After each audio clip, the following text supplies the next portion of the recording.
Jadi hari ini saya akan update ya teman-teman investasi tabungan saya di Bibit. Jadi teman-teman mungkin sudah tahu demi konten, demi teman-teman nih, saya menarik seluruh tabungan saya di Bibit kurang lebih 1 miliar ya teman-teman. Dan saya masukkan ulang ke Bibit biar kelihatan dengan jelas tuh setiap bulan nambahnya berapa. Jadi sebagai balasannya saya hanya minta 1 like dan subscribe dari teman-teman. Like dan subscribe gratis kok teman-teman. Dan juga teman-teman yang tertarik atau ingin terus dapat updatean-updatean seperti ini, jangan lupa untuk menyalakan loncengnya. 1 like dan subscribe dari teman-teman berarti banyak buat saya. Terima kasih. Jadi kan pada tanggal 13 Mei 2021 itu saya dapat return kurang lebih 5,1 juta. Terus pada tanggal 21 Mei saya dapat kurang lebih 6,7 juta, lebih lagi sedikit. Sekarang pada tanggal 23 Juni 2021 saya dapat sekitar 12,4 juta rupiah. Jadi lumayan ya teman-teman, dengan modal 1,1 miliar duduk tenang dapat 12 juta. Ini buat membuktikan ke teman-teman bahwa uang itu bisa kok bekerja untuk kita. Jadi kan nggak melulu kita yang bekerja demi uang ya. Uang itu juga ternyata bisa bekerja untuk kita. Dan itu semua bisa dilakukan dengan perasaan aman, tanpa ada rasa cemas dan was-was loh teman-teman. Teman-teman nggak perlu bertaruh, nggak perlu judi di tempat-tempat atau instrumen investasi yang memang masih ya spekulatif dan regulasinya dipertanyakan. Legalitas itu nggak perlu ngecek jauh-jauh teman-teman. Jadi kan kita sudah berada di negara Kesatuan Republik Indonesia. Jadi kita bisa percaya terhadap lembaga pengawasan seperti OJK, Otoritas Jasa Keuangan, Bapepti, KSEI. Jadi kalau mereka sudah bilang aman, ya teman-teman bisa dengan tenang menaruh uang teman-teman di sana. Kalau bukan mereka yang menjadi rujukan kita, siapa yang teman-teman mau percaya? Orang asing di YouTube. Jangan terlalu percaya pada konspirasi, jangan lagi percaya pada investasi yang tidak berizin dan menjanjikan iming-iming yang terlalu besar dalam waktu singkat dan tanpa perlu bekerja. Teman-teman bisa pakai saya sih sebagai contoh lah. Saya kan sudah buka nih semua ke YouTube loh teman-teman, bisa cek di video-video yang lain. Mana instrumen investasi yang saya bahkan naruh uang miliaran di sana, dan mana yang cuma saya taruh 20 juta, yang mana saya taruh cuma 40 juta. Itu murni karena saya tahu tingkat resiko dari investasi tersebut. Jadi teman-teman punya tingkat resiko dan proporsi teman-teman mau naruh di sana itu berbeda-beda. Sudah saya kasih rumusnya teman-teman ya, saya wanti-wanti. Setelah teman-teman mengamankan nih level 1 atau dana darurat, baru teman-teman bisa melompat ke level 2 di reksadana dan saham, dan di level 3 di obligasi negara. Bisa sih kita ambil porsi kecil dari level 2 dan 3 ini untuk bermain di tempat-tempat yang spekulatif, dengan kata lain berbahaya. Saya pribadi tidak akan naruh uang lebih dari 1% portofolio saya di tempat-tempat seperti itu teman-teman. Jadi teman-teman juga harus hati-hati ya. Saya juga sampaikan ke teman-teman, saya tidak punya niat untuk mengedukasi, apalagi menggurui, apalagi saya sampai nyetir nih arah kehidupan teman-teman. Enggak ya, saya nggak ada maksud seperti itu. Saya hanya bercerita apa yang saya lakukan dengan harapan nih teman-teman memiliki pola pikir sendiri, sehingga bisa bebas menentukan kemana arah haluan kehidupan teman-teman. Mau di tingkat yang aman, santai-santai silakan. Mau yang beresiko, yang penting sudah tahu resiko dan bahayanya ya silakan. Makanya ya kayak kemarin kan saya ajari cara mereview sebuah instrumen investasi gitu. Sampai saya dapat banyak kecaman. Wah, Bapak nggak tahu apa-apa. Padahal pengalaman saya di ya trading bisa dibilang lumayan lah. Saya naruh hampir miliar di sana, masih dibilang nggak berpengalaman. Dengan harapan tuh teman-teman bisa melakukan review serupa di instrumen-instrumen lainnya. Karena kalau teman-teman terus berharap nih dari saya, misalnya saya harus mereview satu persatu, kapan teman-teman bisa mandirinya gitu loh. Sekarang tuh kan ada banyak instrumen investasi ya, apalagi di masa depan nanti pasti bakal lebih banyak instrumen investasi lainnya. Bahkan skema-skema investasi ke depan bakal lebih canggih lagi teman-teman. Kalau teman-teman selalu bergantung pada arahan orang lain atau arahan dari orang asing di YouTube, orang asing, ya resikonya besar sekali. Jadi teman-teman harus punya kemampuan untuk menilai sendiri. Jadi yang saya mau bangun di sini teman-teman adalah pondasi. Saya nggak pernah berbicara terlalu jauh ya, kayak gimana mengembangkan bisnis multimiliar. Saya juga nggak pernah mengajak teman-teman untuk muluk-muluk ya, kayak harus naik jet pribadi, kelas bisnis, mobil sport mewah. Nggak pernah seperti itu teman-teman. Saya selalu mengajak teman-teman untuk simple aja. Jadi hidup bebas hutang, bisa makan bulanan, punya dana darurat, dan punya tabungan dan investasi di tempat yang aman. Itu aja, titik. Bahkan kerelaan saya tuh teman-teman bisa lihat tuh, saya sampai bagikan nih portofolio saya buka di depan umum. Terus saya juga bagikan tips dan trik bagaimana teman-teman bisa mendapat tambahan setiap bulannya. Teman-teman bisa lihat tuh saya udah bagikan tips yang Airbnb itu loh. Banyak yang protes sih teman-teman yang masih menggunakan teori ini saya bagikan di YouTube. Nih, saya bagikan lagi tips yang simple nih yang sampai hari ini juga saya masih lakukan. Saya bisa hemat 10 sampai 20 juta, bahkan saya pernah mendapat keuntungan ratusan juta dari tips ini. Mau tahu? Simple. Jualan. Pasti banyak yang gak tertarik ya, close aja, skip aja ya, bukan untuk semua orang. Jadi tipsnya tuh simple teman-teman, kita jualan. Saya nggak bilang tentang eceran jualan yang besar seperti itu.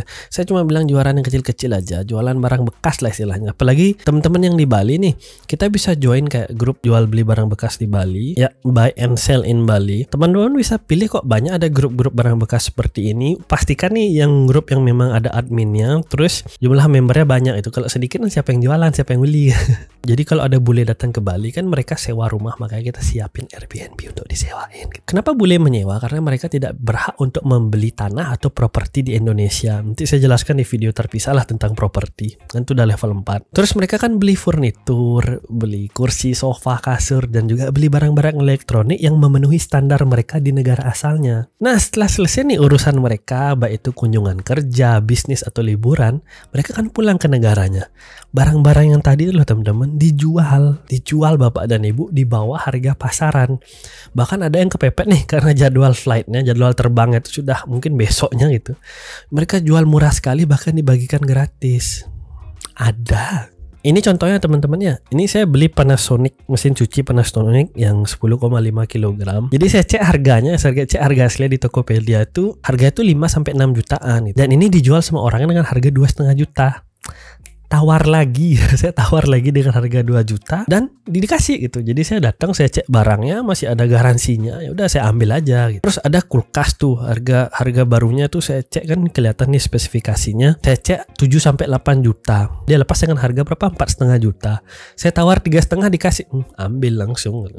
Terus ada mesin kopi, bahkan AC teman-teman, AC yang setengah PK kan 3,5 tuh pasarannya, 3,5 jutaan. Ya coba cek di Tokopedia, 3,5 udah termasuk ongkos pasang, 3 juta tanpa ongkos pasang. Itu saya dapat 1,4 juta. Kemudian ada furnitur, ini furnitur yang paling keren teman-teman. Jadi kan furnitur itu enak nih, mereka kan bisa jual per biji gitu. Teman-teman tinggal catat aja harga per bijinya tuh berapa, terus teman-teman tawar global. Kalau teman-teman mau beli borongan, bisa dikasih lebih murah, karena mereka nggak seneng repot. Yang penting teman-teman mau ambil semua. Gitu. Jauh lebih murah, karena lebih cepat laku. Misalnya teman-teman udah disetujui nih harganya, ya udah tinggal angkut terus simpan, atau silakan mau dijual kembali, oke, silakan dipakai sendiri juga oke. Silakan kalau mau jual kembali, buka aja lapak di Bukalapak misalnya, atau di Tokopedia seller, ataupun di Carousel gitu. Teman-teman bisa pelan-pelan tuh jualnya, karena kan teman-teman nggak buru-buru keluar negeri kan, kayak yang punya barangnya itu gitu. Jangan lupa untuk bersihkan dulu barang dan furnitur tersebut. Kadang-kadang ada yang perlu dicat dikit-dikit, ya beli aja cat sendiri, teman-teman cat sendiri, jangan malas. Tolong jangan malas. Nah, keuntungan dari itu bisa sampai 50% loh teman-teman itu. Cuma dengan muter di sana aja. Saya dulu waktu pertama kali mau keluar PS5, beritanya mau keluar ya. Saya langsung borong PS4 yang harganya anjlok waktu itu. Saya beli yang limited edition. Saya dapat keuntungan 1 juta loh untuk hampir setiap satu unitnya itu gitu. Nintendo Switch juga kayak gitu. Saya juga beli yang second di marketplace. Mobil teman-teman, mobil saya juga beli second itu. Ya kalau memang membeli barang-barang second seperti itu teman-teman harus hati-hati ya, karena teman-teman harus mampu menilai nilai intrinsiknya. Artinya tuh ngerti versinya, ngerti modelnya, tahun keluarnya, berapa harga barunya, dan berapa menurun nih penyusutan nilainya setiap tahunnya. Kalau nggak ngerti ya Google aja. Tapi kalau untuk barang-barang seperti mobil, motor ya misalnya, ajak montir teman-teman, ajak orang yang ngerti. Misalnya saya beli mobil waktu itu kan bukan ranah pengetahuan saya ya, karena saya nggak terlalu memahami mesin. Saya sewa montir, saya bayar montir tersebut untuk melakukan pengecekan dan lain-lain. Nah, ya biar saya nggak ditipu. Alhasil saya dapat mobil yang memang relatif bagus dengan kualitas mantap dan harganya memang benar-benar murah gitu loh. Apalagi kalau teman-teman bertransaksi sama bule ya tuh, mereka tuh rata-rata to the point gitu loh. Apalagi kalau kita sopan, terus kita benar-benar jujur nih, mereka tuh nggak akan meributkan uang 50 sampai 100 ribu dengan syarat teman-teman juga harus sopan ya, sopan dan jujur, nggak boleh tipu-tipu. Kalau ada kekurangan bilang ada kekurangan itu. Dan yang pasti harus on time. Ini nih yang susah dengan warga negara kita. Janji jam 10 bisa datang jam 11, jam 12. Jadi kalau teman-teman misalnya janjian jam 10 terus nggak bisa datang jam 10, ya mending janjian jam 11 atau jam 1 lah. Janjian telat gitu. Jadi kan kalau datang lebih awal lebih bagus jadinya. Ini penilaian penting karena orang luar itu sukanya timeliness gitu. Artinya mereka tidak suka membuang-buang waktu karena waktu itu adalah uang buat mereka. Pas nawar juga gitu, to the point aja. Terus kalau nggak jadi beli ya bilang nggak jadi. Jangan sampai mereka menungguin, jangan sampai digantung lah istilahnya. Ini logika berpikirnya loh teman-teman. Orang yang punya uang miliar atau orang yang kaya itu masih seneng beli barang-barang bekas seperti itu. Maka logika saya kadang-kadang nggak masuk, terutama untuk teman-teman yang suka nyicil dulu. Beli barang baru geras tapi nyicil itu kayak membeli barang dengan uang yang kita tidak punya demi memuaskan ego dan membuat bangga nih orang-orang kita nggak suka. Dimana kita harus nyicil dan semakin lama barang tersebut yang kita cicil itu nilainya berkurang. Ya kayak buat apa gitu, bikin repot diri sendiri aja. Jadi paham ya teman-teman, ini era yang benar-benar luar biasa. Kita tidak boleh berdiam diri di era seperti ini karena belum pernah nih ada di sejarahnya, di sejarah orang tua, di sejarah kakek nenek, di sejarah buyut kita, belum pernah ada sejarahnya orang bisa menghasilkan uang dari genggaman tangan, dari smartphone. Itu belum ada. Kita yang pertama ini. Jadi daripada teman-teman ngabisin waktu di media sosial berjam-jam, mending ya kayak gini aja, cek barang-barang, bis itu ya tawar, dapat harga murah, terus kita jualan gitu loh. Banyak kok saya lihat orang-orang dari jualan tuh omsetnya kecil tapi dia bisa memenuhi kebutuhan bulanannya gitu. Jadi minimal nggak kekurangan. Terus omsetnya lama-lama tambah besar jadi puluhan juta dan dalam waktu singkat itu loh. Terus ada yang sampai omsetnya ratusan juta loh cuma dari berjualan seperti ini. Yang penting teman-teman ingat, nanti keuntungannya jangan dipakai foya-foya dulu. Keuntungannya disisihkan di investasi, mungkin di bibit, reksadana, saham segala macam sudah ada saya jelaskan ya di video-video sebelumnya. Saya sendiri bahkan di level 4 bermain di properti itu kan biasanya properti itu kosongan teman-teman, atau kalaupun ada barang-barang furnitur elektroniknya sudah usang, saya pindahkan semua, saya buang semua, saya renovasi rumahnya, terus saya nyari nih barang-barang bekas bule seperti ini di marketplace, saya bawa, saya angkut ke rumah tersebut gitu. Terus saya jual lagi rumahnya, propertinya, bisa meningkatkan harga tuh 20-40% loh cuma gara-gara furniturnya itu, sampai ratusan juta untungnya. Jadi mungkin itu aja ya dari saya di video kali ini. Semoga bermanfaat buat teman-teman. Jangan lupa like dan subscribe-nya. Semoga semua sehat selalu. Sampai ketemu di video berikutnya. Bye bye.